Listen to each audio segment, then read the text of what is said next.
VVIP만이 들어갈 수 있는 그곳에서 은밀하게 진행되는데 서부대 100% 합격률을 자랑한대. 그 코디 만나볼 수 있어요?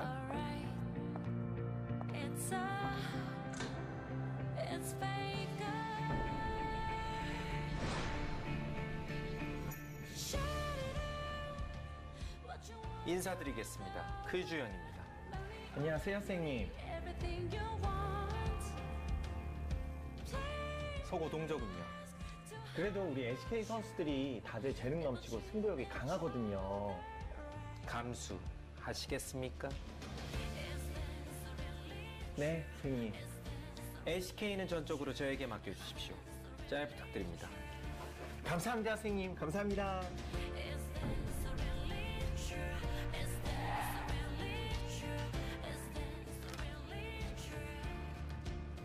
초비가 39킬 1데스 45어시로 KDA 84를 찍었습니다. 대체 왜 데스를 한 겁니까? 다른 건 문제가 없는데 트알이 죽인 바람에 도의선생, 그 경기 샅샅이 분석해와. 그리고 다음 KD 무조건 올백으로 만들어. 올백. 네, 대표님 머리처럼 올백.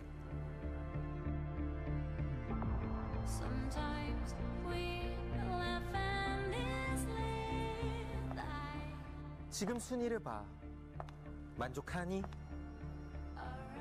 그 지긋지긋한 동쪽을 벗어나는 그 순간만을 생각해. 아는 운영도 의심해. 킹각선, 턴, 나에게 너를 서쪽으로 이끌어줄 사람은 오직 괴라는 나물이야.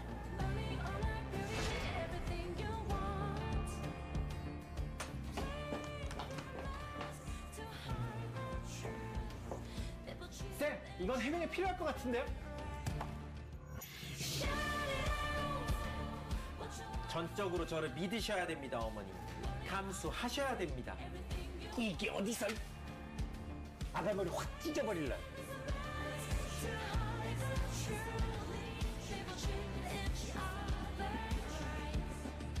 너 맞구나, 김동준. 내가 김서준이든 김동준이든 넌 내 밑이야. 어머나, 들었어? 뭘? 사실 미친 여자야. 보라색을 감당하실 수 있겠습니까?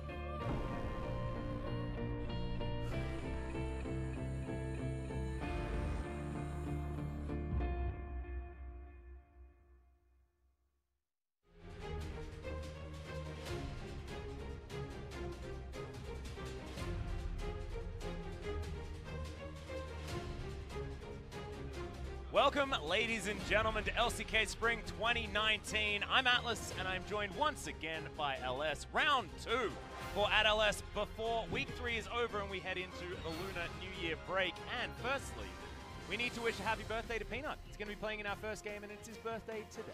Yep, and we'll see if he ends up getting a birthday wish of winning the series today. Gen.G definitely do need some wins, but they're going up against Kingzone today, who they've been looking a lot better in their most recent matches, and I think that Gen.G is going to have the work cut out for them. And I also think that maybe we put Kingzone in the wrong pile at the beginning of the LCK split, because they lost to Sandbox and Griffin one after the other.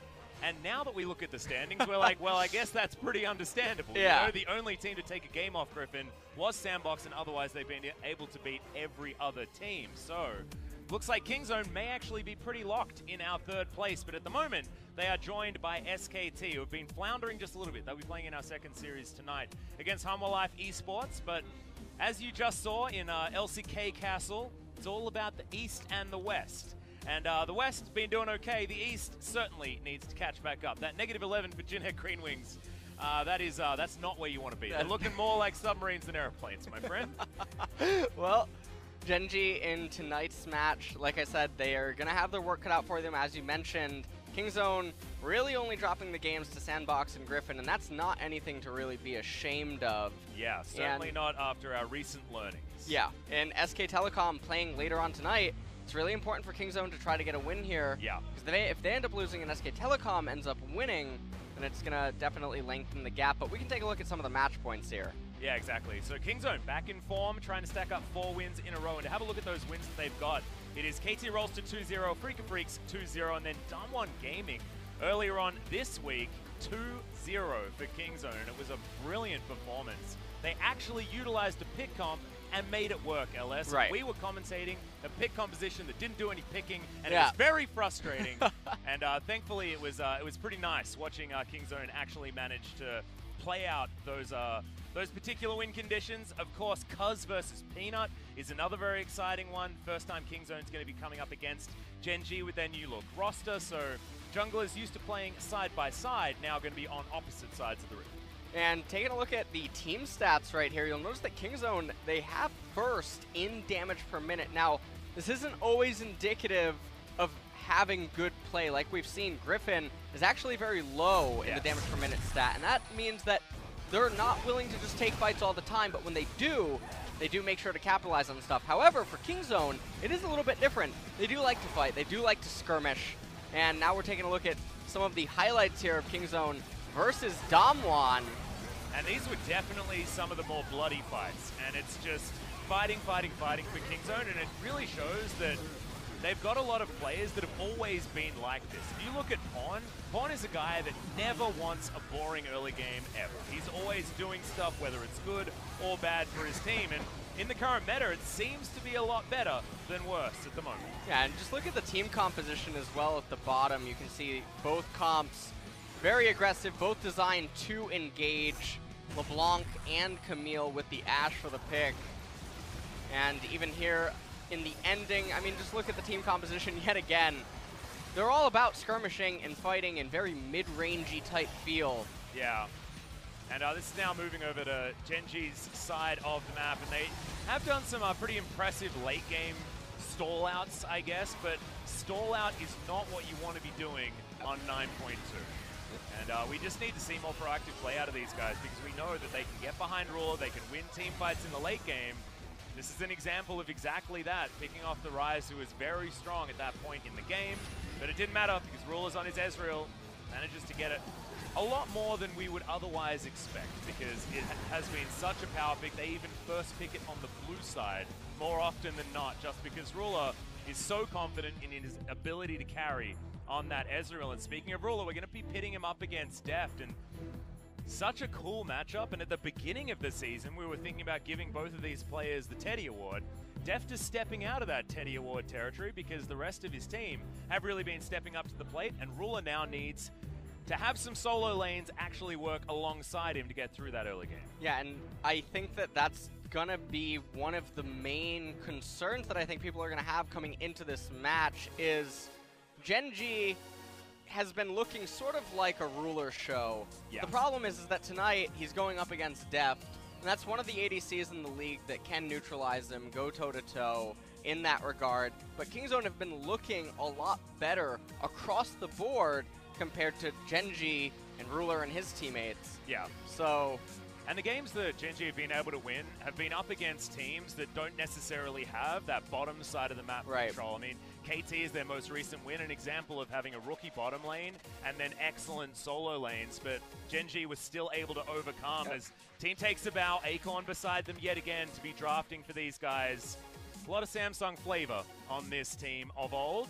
And speaking of Samsung flavor, now we're going to be introducing Gen.G. It's going to be Cube back up the top lane, not going to be Roach this time, despite Roach having a pretty fantastic series last time around. So expecting to see maybe Cube take a step out and have Roach get some game time as this series progresses. And a lot of people have been asking where Cube has been. He has been actually playing solo queue. Yep. Quite a bit. I have run into him.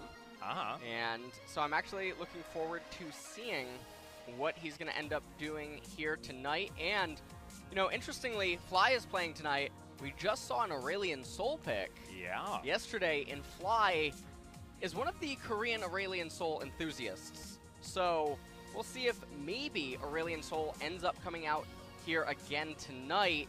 Aurelion Soul was someone that hasn't been picked for a very long time, and it was mostly because he was missing a lot of damage. He did just get buffed in 9.2. Got a little bit of an added stun duration that lets him weave in another auto attack and a passive proc. Yeah. So that technically converts into damage.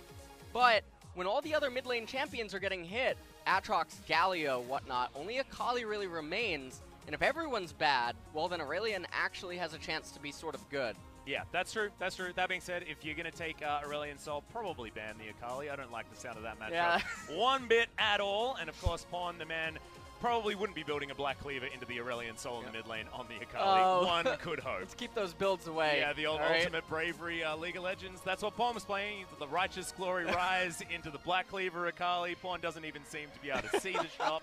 He just builds whatever the heck he wants. But look, it's been working. Yep. And talking about Pawn, his most recent series, the LeBlanc game, Pawn's great escapes on the LeBlanc have been the most legendary, I think, in League of Legends. He's had so many of them over his career, and I think that's going to need to be a ban as Pick and Ban is ready. It's upon us. Game number 1, Kingzone taking on Gen.G. Cuz versus Peanut on Peanut's birthday. We'll see how this draft is going to shake up, because you've had some questions, haven't you, LS? Why is Aatrox still being seen in this meta in Korea when, honestly, he's just not that great anymore? He's really not. The 9.2 hit to him just makes his laning phase so much worse than it was previously. And especially when he's going up against these neutralizers like Urgot so often, but also the way that the meta's been changing up. Ezreal being very popular, just he doesn't have the most synergy with certain junglers anymore. He's a very questionable pick, but Korea, historically very slow to adapt to meta changes. We're even seeing Galio getting picked yesterday, and that just makes absolutely no sense. So hoping not to see that here today. However, Aatrox is being banned away by Kingzone. Hey, man, prefer to see that. This is a double-edged sword, you know, because it's like, oh, the Aatrox priority is way too high, but at least we won't see it in the game, LS. You know, that's absolutely fine. Two bans up against Deft here. I know you might say that Cassiopeia is a flex pick, but if you've seen Deft's solo queue, his Cassiopeia is disgusting. Yes. Absolutely filthy. So both of these bans mostly aimed against him, and now Life not going to have the chance to head towards the very comfortable Tahm Kench. No core JJ on the roster anymore, but it's still the same old Gen.G. And LeBlanc there being banned away by Gen.G. Instant lock-in. Surprise, surprise, though. The Akali being left up is definitely a no-no, but having the LeBlanc ban against Pawn makes so much sense. Yep. The flexibility of the Akali is definitely a good thing, but the Urgot does make a lot of sense here as well for Gen.G. Can be picked up by Fly or Cube, and with Lissandra banned away, you can understand why the Urgot's being prioritized. Yep. And we'll see what their second pick is. Are we looking at Peanut's pickup here? Do we think maybe even an early Zac pick could come in here? Definitely has been one of Peanut's more successful champions, but we're heading over to Ruler's side and we're giving up on the Ezreal. The Kai'Sa is going to be picked for that late game scaling. Gen.G looking to try and get past 35 minutes unscathed and win the game. Well, that is the Gen.G way of playing. Yeah. In Kingzone now, they're going to be able to respond with a ADC counter pick. That Sivir. is very fast. All right, Sivir going to be locked in. Of course, one of Def's most famous champions, Tucson, going to be on the cow as well. I mean, you can get the Alistar through the early laning phase with the extra shove coming out of the Sivir. So I don't mind it, and still leaving all of the flexibility in the hands of Kingzone, looking for a jungler and a solo laner after this for those guys. Same thing to be said over the side of Gen.G. So flexibility is the name of the game. Braum now locked in for Gen.G, and with so many junglers remaining and so many being able to fit into either of these comps, I would hope to assume that Gen.G is going to try to pinch the top lane champion pool so that they have more options available for where they want to allocate the Urgot inside of their team composition. Instead, though, opting to ban a Camille first. Cuz actually did look good on it. Yeah, last time around, Cuz did make the Camille work, but these are two LCK junglers that are more seasoned than our Camille veterans that have been making their way into the LCK. So a surprise that the Camille has been prioritized, but Peanut certainly not finding very much success on the champion, as it's Fly that's copying the most abuse here when it comes to the bans on the side of Kingzone. Zoe now banned away by Kingzone, and Gen.G does have counter pick, most likely going to just reserve it for the mid lane. So expect to see a jungler picked fourth for Gen.G. Ryze now banned away. And I guess if you're looking at the Camille and the Ryze and you're looking at Kingzone's team composition, you'll notice that a lot of them spike so far around the 2 and 3 item mark. Ryze and Camille are also champions that are very powerful with mid-game spikes, but they're all very short range. Yeah. They are being targeted in that regard, and there's the Aurelian Soul ban. We were talking about it. He did come out yesterday in a series, and Fly is probably the most famous Aurelian Soul user in Korea. Absolutely. Not wanting to let him get his hands on the newly buffed version as Peanut. Going back to his Lee Sin, certainly comfort here, but that jungle pool is wide open. Like you were talking about, Cuz can go to basically whatever he wants. His Jax has been very, very good. Not entirely sure whether he wants to be picking it into Peanut's Lee Sin, but I wouldn't put it past him as Swain being considered. Swain being hovered is really interesting. He does tie in with the mid-rangey type of team comp that Kingzone's having right now, where they want to skirmish, they want to get down and dirty in the mid-game off those Sivir ultimates and just sort of want to go wild. But instead, Jax being hovered and locked in. Don't necessarily know if that's a Jax jungle yet. Imagine if they just locked in Jarvan now. You just have no idea where anything's going. If they choose another one of these types of champion, Sion. okay, well that's going to be a Jax jungle. Yep, Sion going to be most likely heading towards the mid lane, I'd assume, because Pawn has been the one on the Sion duty more often than not. But the beauty of this comp is the fact that you can flex those solos to whichever positions you feel are the best. Gen.G do have that option as well, depending on what they're going to pick up for their last remaining solo lane right here. And Cannon for Cuvee could be a good option. He is going to lock that one away. Looking to abuse that top lane, get all the Klepto that he wants. That Lightning Rush double auto shenanigans that can happen in the early game is very lucrative for the old Kenny. And I am so excited, as I'm sure many people watching this game are. Urgot versus Sion. Oh, yeah. Oh, yeah. Whew, no sarcasm there. No sarcasm there at all. I can feel just unadulterated excitement here on the desk. It's actually, we've got a bit of an AC issue, so it's very hot up here as well. So maybe it's not actually too hot in here. It's just your excitement of Urgot versus Sion. And do you know what Kingzone said? They said, nah, LS is getting too excited. We're going to switch things up. Juan's going to be taking the Akali into the mid lane, trying to dodge that matchup as best he can. Sion's just going to cop it from the Kenny over and over again and then hope to get through and win some team fights in the later stages of the game. So Pawn with a little bit more of a weapon here this time around. Yeah, and so let's take a look at the team comp. Sion, Jax, Akali, Sivir, and Alistar. All of these champions are designed to go off around their first and second item, but definitely massive amounts of late game scaling inside of the comp, so they're going to have some flexibility inside of it. Very interesting that they were able to draft such a composition and have it work well against what Gen.G is trying to accomplish. Kennen, Lee Sin, Urgot, Kai'Sa, and Braum. Urgot going to try to neutralize the mid lane aspect. Kennen get online later, have the split push access, got the late game and mid game effectiveness inside of the Kai'Sa and the playmaking ability on the Lee Sin. So not as well rounded as Kingzone's team composition, but definitely have options. But the primary focus of this one is the Kai'Sa and the Kennen. If either one get removed, this entire team comp just falls underneath itself. Yep, well, we'll see whether it is going to as we get into game number 1 of our final day of week 3.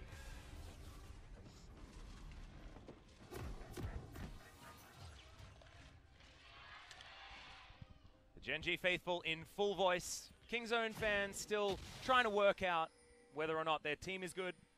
It's a bit of a confusing one for these guys, having come off their first 2 losses and a Kesper Cup that was very forgettable, and then putting together 2-0 after 2-0. And one of them against Damwon Gaming, certainly a team that was performing very well at the beginning of the season and has since fallen off just a tad. Well, so far here in game number 1, looks like a 5-point start by both of these teams. No one wanting to get too frisky, although a little bit surprised Cuvee is not trying to go for some Kleptomancy procs. Why does Pawn have a Ruby Crystal? Yeah, it's really strange. What's it going to build into? Early Oblivion Orb? I think he's going Black Cleaver again. Oh no, please Now, no. Interestingly enough, Jax, Sion, and Sivir, they all do a lot of physical damage. And it's not likely we're going to have double Black Cleaver this time, so maybe it's a better one? Always being a team player, Pawn is. Oh yeah, absolutely. I've been watching his play for many years. Yeah. Team player comes to mind as the optimal choice. Well, We'll see if that does end up turning into a Kindle gem, and then if he ends up picking up a Black Cleaver first, as he aims to give his teammates a little bit of armor shred so that they can enhance their own damage. Can't say it would actually be the worst in this type of team composition. It's just interesting because it feels like he is sort of rushing towards having the extra mobility with the Rage passive, but also the cooldown reduction, which I don't necessarily feel is that fantastic on an Akali who wants to be managing energy rather than managing cooldowns. It's always been the story with champions like Lee Sin or Zed. You know, cooldown reduction just doesn't feel as great because that's not what you're playing around and it doesn't help your energy regen. So, interesting. See where the pawn does go there. Of course, this Ruby Crystal can be turned into a whole lot of things. Maybe he's playing Sunfire Cape because he's got the Infernal skin. So nice. There's certainly some skin synergies that he can go for there. And with a couple of extra 100 gold shaved off the price, it's bad, but it's not as bad. Well, speaking about things that are the opposite of good, this Lee Sin route by Peanut is interesting to say the least. He doesn't actually even bother to move around the Scuttle Crab that was captured by Cuz to try to get some intel. Instead, pass all the way back over to his Wraith. So his speed is really gimped, even though his mid and top laner both had priority. And if you understand the Jax route, Jax doesn't actually have the ability to just straight up duel Lee Sin early on, at least not without Lee Sin having a say. It's very surprising. Yeah. There wasn't some attempt at either getting intel or something to mess him up a little bit. And now they're going to utilize this priority in mid lane. You can see Fly was able to crash the wave. He comes in here, locates Cuz, and this is going to give Peanut the time that he needs to go over to the Scuttle Crab and then convert into a full clear of his blue side jungle. So I'll have the Golem and Wraith rubber band camps respawning for him in just a few minutes. Cuz does get the better end of the trade, and he's going to be able to path up into top lane before Lee Sin can get back there. So Cuvée is going to be the one that has to be a little bit careful. Yeah, and I actually feel like this is working out very, very well for Cuz. I mean, he sort of just blindly power farmed his jungle and isn't going to get punished.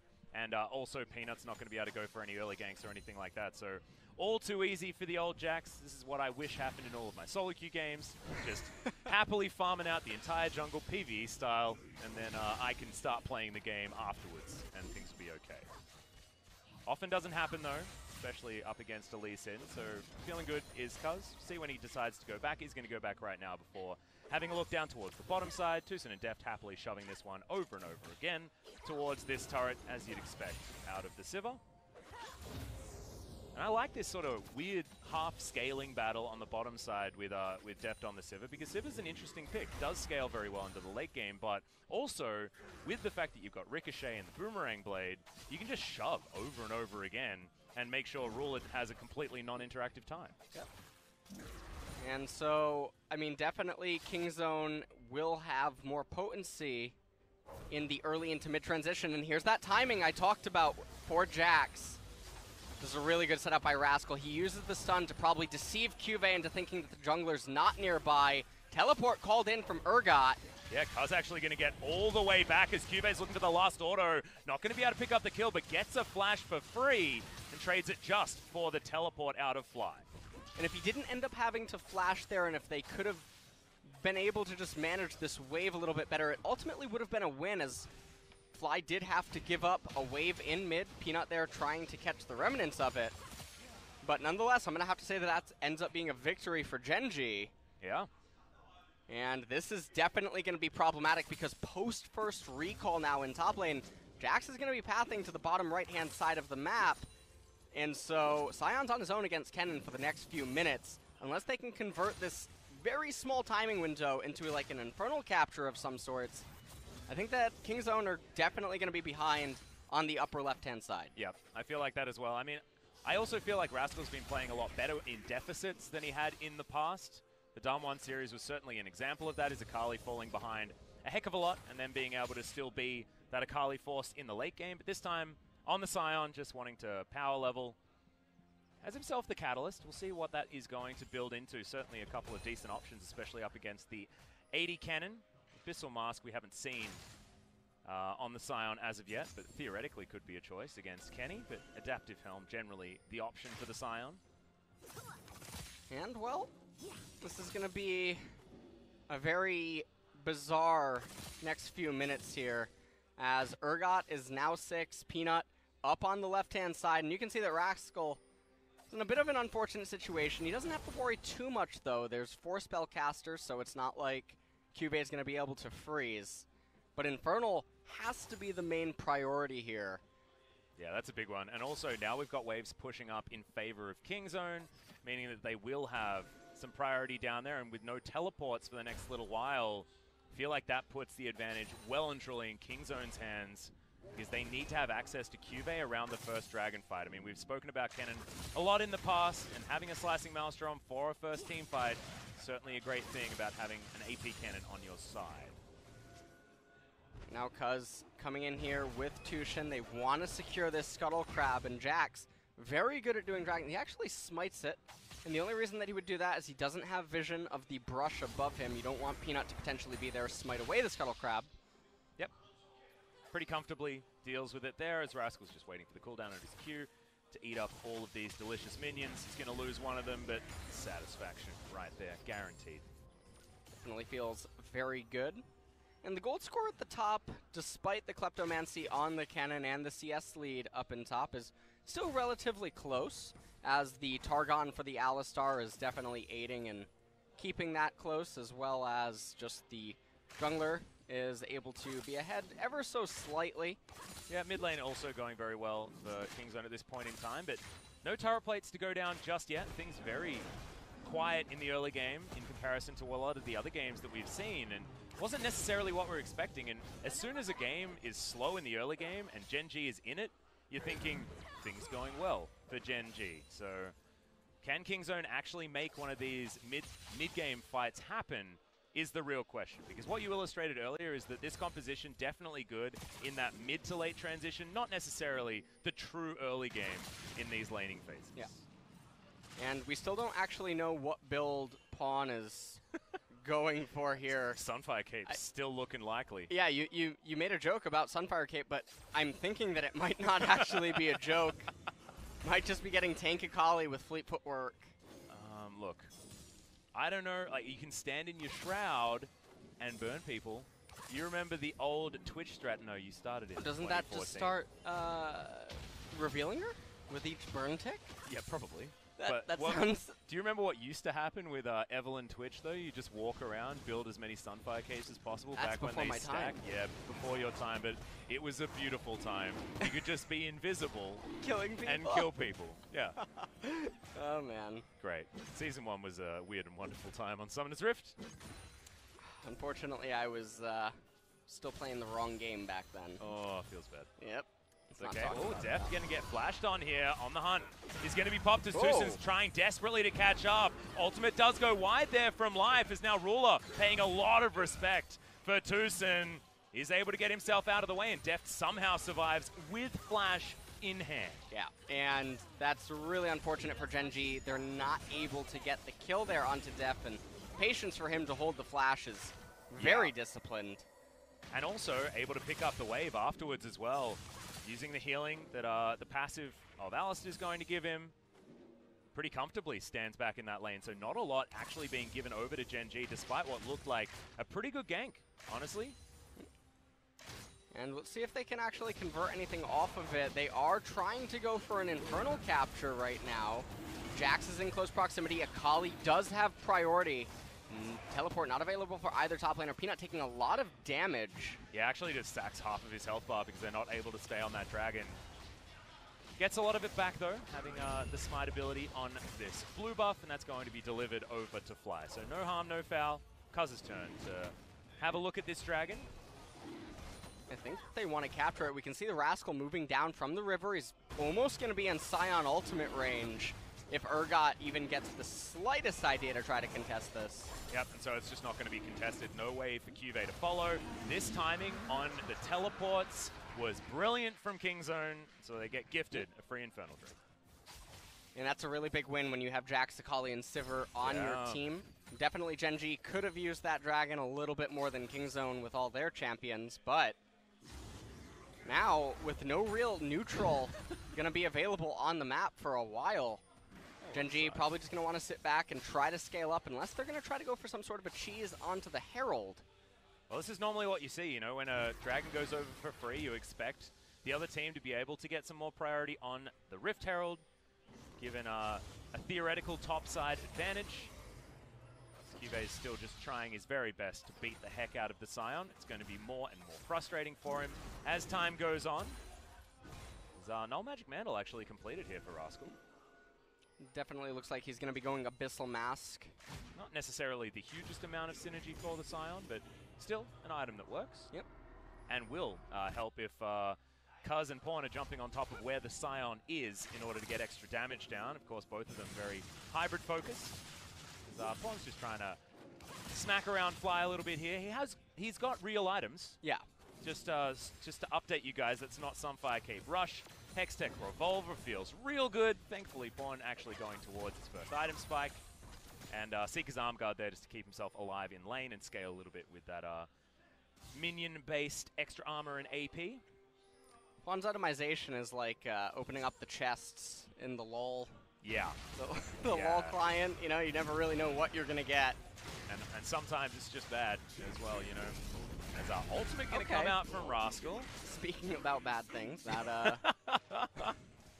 suboptimal use of his R button there is what we'd say. But what isn't suboptimal is getting 2 turret plates on the bottom side of the map. Deft able to utilize all of his shove as QV trying to prove who the better energy user is. Just bring another energy user into your lane. And that's a way to do it, as Pawn's playing very aggressively. Ignite down onto Peanut just to get him out of that lane. Ultimate going to be used. So Pawn using as many buttons as he possibly can and not really doing much with it. Yeah, that was very interesting, to say the least. I'm not quite sure what was trying to be accomplished there. At least then almost back to full HP, and now they're starting the Rift Herald. This is in full vision, as you can see. Scuttlecrab is going to be down, as now we've got the full zoom out. Spotting to see where everyone else is. This could be our first 5v5 of the game, and Rascal wishing he had that ultimate available. Pawn getting hit by a bunch of damage here as Gen.G do effectively take that one down, but can the fight actually be in their favor? Good Unbreakable denies a lot of damage. Glacial Fissure getting a couple of knockups, but this is a disaster. The pickup, the fear beyond death, and the cow gets turned into a stake. Now Pawn trying to get some damage down as well, but Gen.G fighting as a unit. Brilliant kickback, denies the decimating smash. And that is going to be Rift Herald and First Blood in the hands of Gen.G. And this is a really big pickup for Gen.G. They were able to get a lot out of that fight. They killed Tushin. They managed to get some summoners out of Kingzone. They drew everyone to the Herald and didn't really lose anything. I actually thought that was going to go a lot worse for them than it just panned out doing. And, well, now with the Rift Herald, they should be able to get priority, especially around that mid lane. And the Infernal's coming up in a minute and a half. Taking another quick look at the replay. Cuz doesn't even try to contest the smite. Tushin came right in. Pawn exhausted. Deft was coming in for a flank, and QV's ultimate not really getting the most value out of that Maelstrom, but Fly with that Fear Beyond Death able to lock up Rascal. Then Ruler able to get back into the back line, and it looks like Rascal just didn't pull the trigger on that Scion knockup. Got Dragon kicked away. Had that hit, it would have changed the entire outcome of the follow-up, but didn't happen. Now, yeah, Gen.G definitely in the driver's seat. All right. Okay. All right, well. Yeah, Def not going to get hit by that one. All right, Ruler just looking for something here. Doesn't get anything, though. And that's just Peanut taking some free damage. He's going to have to go home, and now we're going to have an advantage for Kingzone despite Def's mana bar saying otherwise. And I think that what Peanut was just trying to do there is keep Deft locked into the lane because Ruler was just coming off of a recall, and if you can do that, you can threaten the turret. The problem is that Deft has teleport. So it doesn't matter if you're keeping him into the lane. He can just actually simply recall and come right back. So don't totally understand the logic there. Infernal now is up. And like what we're seeing, Gen.G, they're the ones in the priority seat. Deft has no mana. Yeah, he's desperately looking for someone to throw some sort of skill shot at him so that he can spell shield it. Well, it's going to have to be an absolute freak if a fight were to break out, but doesn't even look like it. They're just going to give up the Infernal. Yeah, QV had rotated down, teleport in hand for Rascal, but didn't have his flash and didn't want to go for any fight after what had been a pretty rough one just before around the Rift Herald. Now Kingzone back into farming mode. teleport to bring Deft back through, and I think respecting item timings is something that you really have to do Yes. at this stage of the game, and that's exactly what King's Own were doing. Deft goes back, now gets the Zeal, but that was at least 1,300 gold. Sitting in his back pocket doing absolutely nothing, and unfortunately, you can't smack people with your wallet actually in this game, and so having a real heavy one doesn't really do you much good. So far now, 17 minutes. All of the turrets are still very healthy. We've been seeing this in a few of the last series that have taken place here in the LCK. You're gonna have to see when the Rift Herald ends up being used. It looks like King's Own going for a very cheesy type of pick-off here. But no one actually going to be coming through here at all. Yeah. So they have the vision control, and Gen.G aren't going to give them any way of making their way back through. Deft continues down towards the bottom side, shoving wave after wave into this turret. But so far, a bit of stagnation, and very even when it comes to the Drakes. And Rift Herald should be able to push it even further into Gen.G's favor. Interesting thing here is they cast it in top lane, and the top tier 1 turret is basically only an economic turret. It's just used to accelerate gold generation. You're never going to win the game through top lane without already having Baron.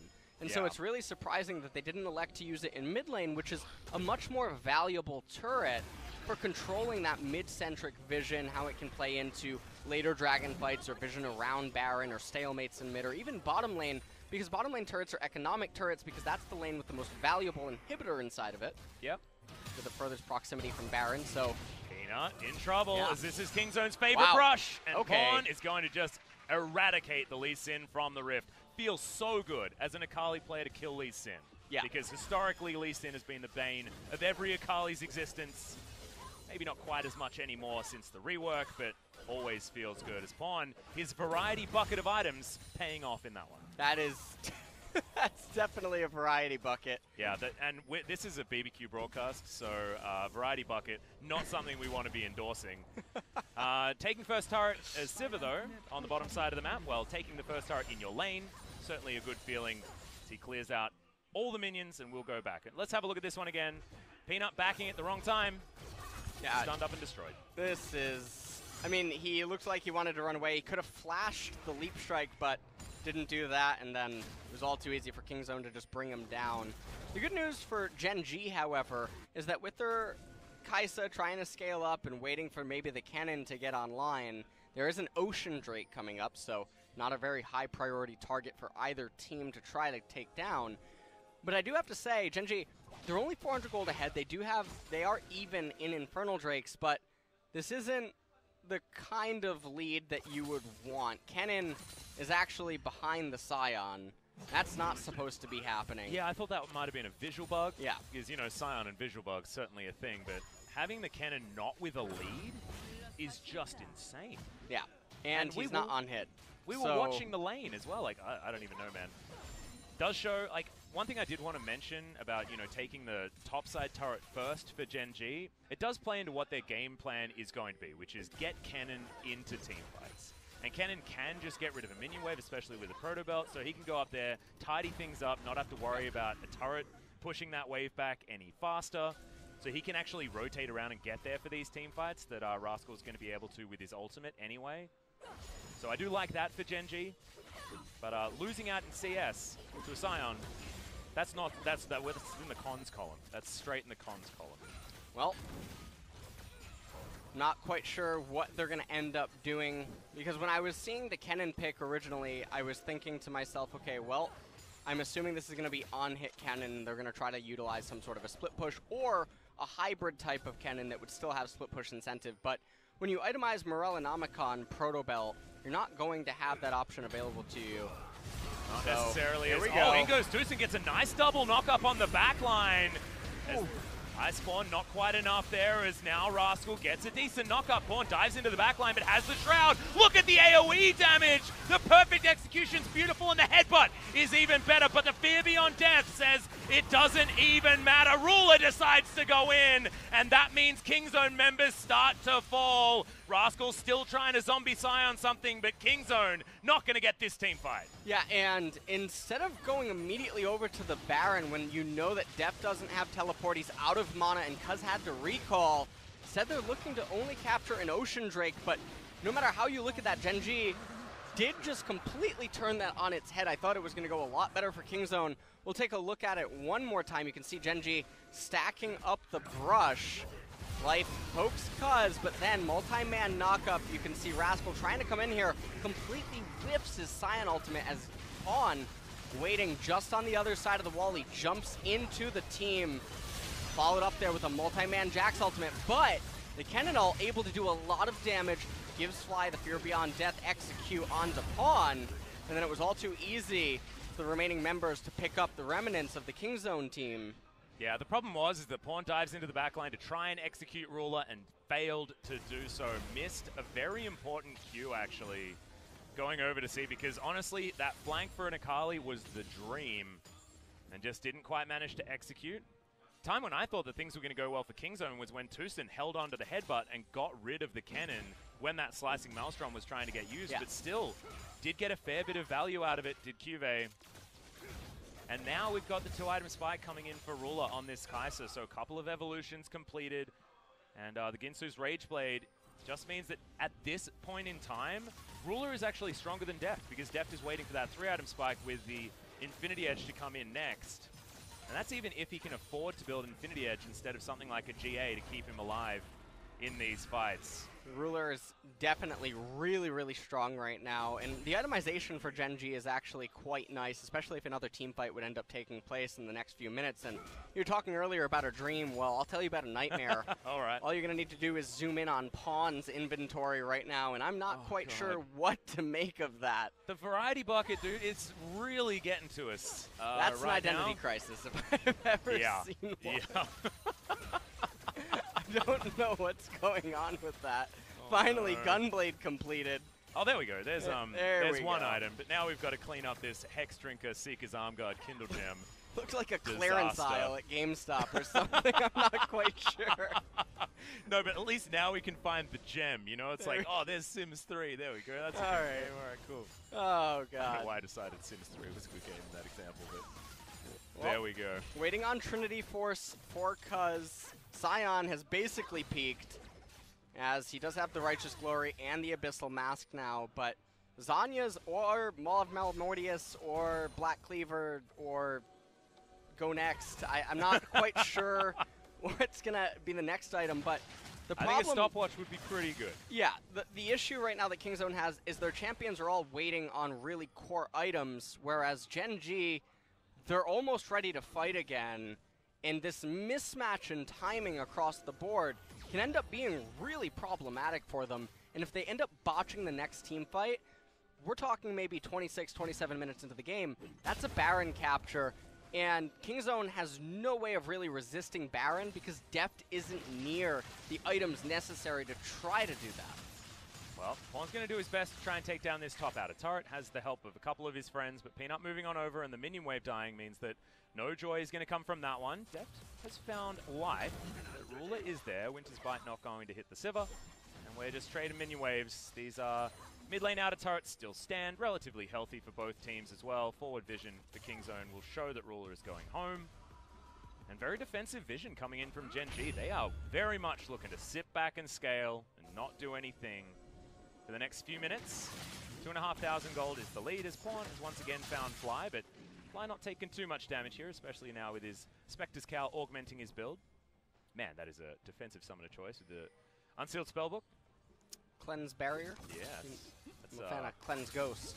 That is epitomizing Gen.G's playstyle at the moment. Yeah, it is. Please don't hurt me. A barrier heal, maybe. Should be up there, God, too. yeah. So The troll Soraka choices. nice. I like it. I know that you're a Soraka fan as well, so... there we Anything go. anti-fun, Atlas. Anything anti-fun. Oh, and I like this. You've got Pawn picking up the stopwatch like I asked him to, and an Infinity Edge for Deft. So we're talking about item spikes. This is a decent one for Kingzone. Looking over the side of Gen.G, and items are still feeling very good. For them, you've got Ruler heading towards his Runar's Hurricane, but the Void Staff that Cuvée built quite a while ago feels real nice, and especially when Peanut now has the Knight's Vow to make sure that good old Ruler is even stronger. At this point, it's almost a 3,000 gold lead for Gen.G. And the way that you do have to look at Pawn's build right now is it's basically like he has Zanya's Hourglass. He's not really missing out on AP or armor that completing the item itself would give. So as long as the stopwatch is available and ready to use, you can look at it almost essentially as a completed item. Because wanting to tech spawning, so Yeah, it's all of a sudden turned rainy. it is a rainy day in Seoul, It is. actually. It hasn't Very rained in a very long time. It hasn't snowed at all as well. And as an Australian, I'm actually really frustrated because I don't get to see very much snow, LS, you know?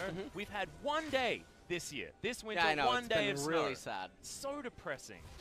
I might have to go to a mountain to find snow.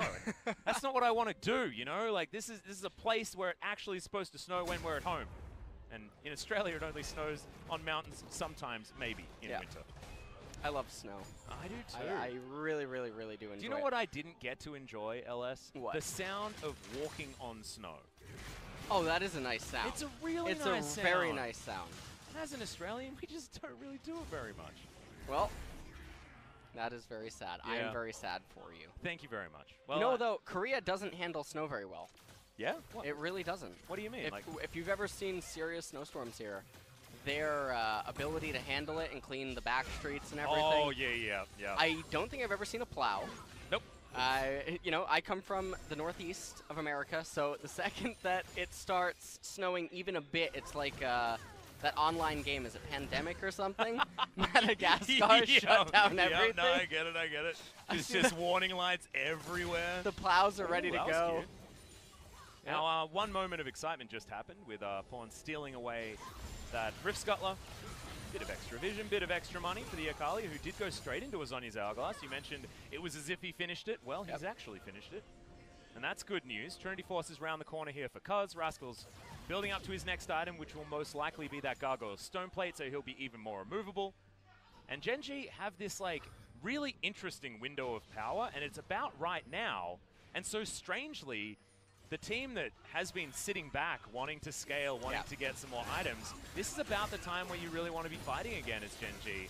And Kingzone are wanting to get a Scion that's completely unkillable, a Jax that's basically a solo laner, and Pawn with the ability to insta-kill a Kai'Sa, and that's becoming more and more the reality. Right.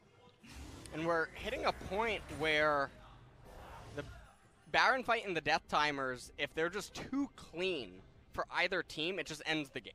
We're not even talking about Baron sieges or pushes anymore. The game will actually just end. So this is starting to hit a critical point here.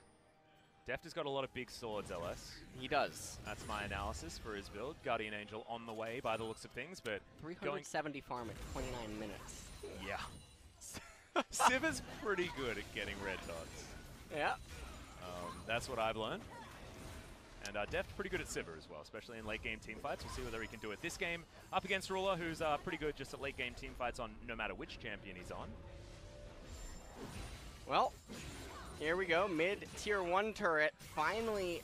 Okay, never mind. I thought we were going to go for a siege here. No. And you know, nothing else exciting going to happen either. Another Ocean Drake coming up. So Elder is still very, very far away. Yeah, we could start taking notes. I'm gonna be here all night. Yeah, so. on your memoir or something like that. Is there anything you want to talk about?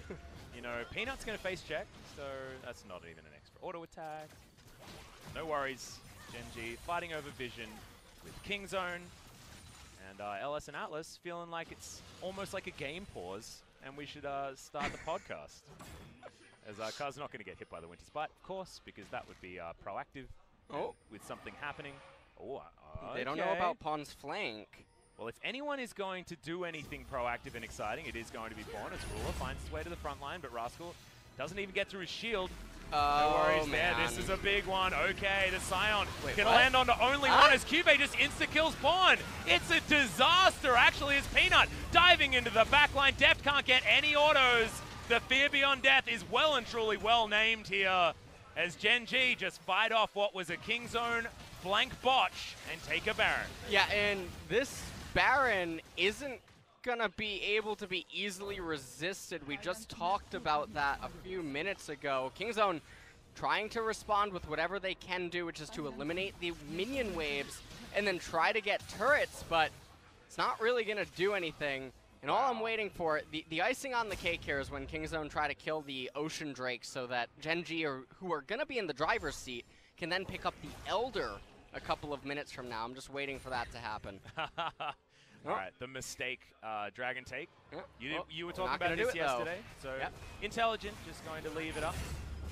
But this is a disaster. Yeah, let's just take another quick look at the fight. Pawn decides that he wants to jump onto the Urgot in the cannon, not the Kaisa or the Lee Sin. So, decision-making there definitely in check. And then after that, Fear Beyond Death able to just be easily capitalized on Tushin. And the rest of the Kingzone members are probably asking, well, where's the question mark pings? Yeah, I mean, I was watching Pawn, and he pressed his ultimate button and died. Yes. That was what he did. Well, not he stutter-stepped a few times as well. That was about it, so I actually can't think what the thought process was. He was charging at the cannon in the Urgot. I really don't know. I genuinely wish I could analyze that more, but I think words would fail me, so. Well, at the moment, Cube has picked up a really cool hat. The best sword in the game is now belonging to Ruler as well as Deft, so this is a 4-item. Kaisa is going to be doing approximately a bajillion damage in these team fights. Rascal trying to fend off the Urgot on the bottom side of the map, but just feels like Gen.G will be able to do whatever the heck they want. And there is no Akali on the map for Kingzone at the moment. Okay, Fly may have bitten off more than he can chew as Cuz does a lot of damage, but Cube is going to come down. Disdain going to bring Rascal back into the two members of Gen.G, but Gargoyle's Stoneplate keeps him alive quite nicely. Now Gen.G like their chances taking this inner turret. So do I. Goes down very easily. Now with some of the HP missing from Cuz and Rascal, they're needing to recall, but it does look like the siege is going to close. Teleport though coming in from Fly in the mid lane. He did just hit level 18. Yeah, moves on in. We'll be able to get that outer turret very easily. It's only 4,000 gold, nothing really to write home about, but it just feels like Gen.G have the front-to-back team fights working out in their favor. There are so many options for Kingzone in the late game, but they require what-ifs, you know? It's like, what if Pawn can kill the Kaiser in the backline? What if Deft can actually get some ricochets through this team in order to do that AoE damage? And how can Rascal actually get himself the multi-man CCs on the ultimate and the Q in order to make things work? Right now, I mean, that Q is onto a wall. Yeah. So that particular example, an example of what's been happening in these fights, honestly. Kingzone not finding the CC required in order to keep down what is some tremendous AoE here from Gen.G. Well, this isn't actually turning out to be the most threatening Baron push. Top wave wasn't really managed at all, and so they're not getting any value inside of that lane. There was definitely some mismatch in timings with how they're juggling the waves. And okay, well, Pawn making a donation. Hey, found his Zonya's button this time, though, as he ults to get onto this minion wave, and Cube doesn't have Slicing Maelstrom. Kingzone, if there's a time to fight, it is definitely now, but Gen.G say if there's a time to reset, it's now for us, and they're going to do that.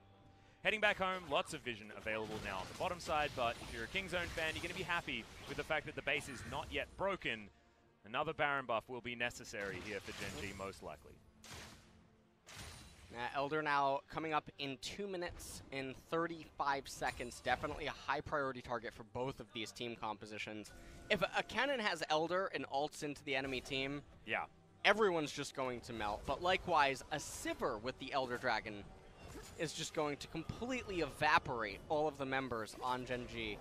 So, another thing, sorry to interrupt, but that is not going to be Black Cleaver Akali. That's going to be Spirit Visage Akali. So double magic resist coming in as the Maw of Malmortius was completed here for Pawn. So Atlas not going to get insta-gibbed as hard by Cube. In the post-game lobby, this would get someone reported in solo queue. That's all that I have to say about that. Well, look, it's better than a Black Cleaver. We've stepped up, okay? Quite sure. Sometimes you got to count your wins for your wins, all right? Oh, man. Well, I'm a diehard optimist, my friend. Diehard optimist. You got to look at the positives. At some points, as Pawn at the moment, actually just waiting for Rascal to get ganked, but I don't think he's going to. He's a Scion with ultimate and about as many items as he wants to keep himself alive for long periods of time. Gonna go back home now. We'll see what his 4th item is going to be. It's another stopwatch. This is Consumables, we're going for the next fight here. The King Zone. Well, Elder and Baron coming up at roughly the same time, and if you're looking at this from King Zone's perspective, you probably want, if there's going to be a trade, if you don't feel like you could contest either one, you would probably want the Baron more than the Elder, just so that you can hold on and resist the waves. Gen.G, I mean, they'll take either one, really, at this point. Well, Pawn making an interesting move there, throwing down the Shroud very early. Cuve's flank is completely given up. Vision available by King Zone, so they knew that the cannon was looking to try and make his way back in there. You want the winter map if you're going to take the Arctic Ops skin, and apparently you can just see him. Things are absolutely fine. Here is, he's not melding into the snow. Pawn looking for a flank right now, but not really going to get it as all of the members of Gen.G advance towards the Baron. Yep, Vision going to be available, but if they're counting the blue trinkets, there's not many of them remaining. Oh, there is a teleport available, though. That one ward that Rascal's spotting right now. Yeah, exactly. Oh, they don't know about the Wolf ward. Yeah, and the cannon is coming in. Now King Zone actually going to be backing away. Oh, man. Pawn's going to dive into the back of the pit here as the Slicing Maelstrom right on top. Tucson gets Cuve out of there, though. Still hasn't pressed his ultimate button as the kickback is on to Pawn. Slicing Maelstrom does come out, but immediately he is taken down. Deft full health in the back line, and this could be the team fight they're looking for. Ruler's going to be taken down. Peanut, the next one on the menu for the Sivir, has a stopwatch to buy some time, but King Zone are dealing with everyone. A triple kill now for Deft Sivir, and this should be a King Zone Baron as Rascal flashing on top of Fly. The decimating smash is good for the slow, and Pawn should eventually get rid of the Crab God. Yeah, well, oh, Fly even using the stopwatch right there. And he goes down as well. Are we And just looking King for the Zone- win? Yeah, they're just looking for the win. And this is something I was talking about a little bit earlier, that the death timers are just so high. If a fight goes as clean as it does and multiple members are standing, Kaisa, Sivir, they can both just raise turrets so quickly. And King Zone, after losing for the majority of the game, turned one team fight around. Cube couldn't quite locate his R key. It is quite hard. In the immortal words of Skara, they were losing until they won. LS, that's exactly what happened. They found a team fight where they were able to deal with the cannon, and then Deft did his auto attack thing. It was a Beyblade arena, and when a Civ is in a Beyblade arena, you're going to be feeling real good about it. And one team fight, and King Zone were able to take it. But Gen.G, it felt like they had fight after fight where things were working. They were proactively taking Barons, but they weren't able to push that advantage any further. They fall into a trap that King Zone set up, and despite the Variety Bucket Akali build happening once again, Pawn is going to be victorious this time out. Pawn's face, though, as he's being talked to right at the end of the game, it looks like mine when I open up the chests. Don't get any good skins. I'm like, what do you mean I didn't do any damage? But yeah, it's basically just picking up orange essence. Yeah. It's what it is. I love when I get blue essence. Yeah, that I know, makes right? me very excited. Oh my goodness. Every the champ best in the game possible already? thing. Thank you so much. You're talking about my life for a very long time. It's like when am I going to hit 3 million IP? You know, back in the day. That was my feeling on a lot of my accounts. But that's okay. That is absolutely okay. King Zone do play to their win condition. They get the late game team fight that was going to work for them on paper. They found it. Pawn actually pressed more than one button in a team fight, and they win. They ended up winning. I mean, Cube there at the end, that was very bizarre. He had a dream cannon flank available to him, and then he just got CC'd after CC'd before he could initiate it, and it cost him the whole fight. Yeah, exactly right. And I think a lot of that has to do with Tucson being brilliant. Yeah.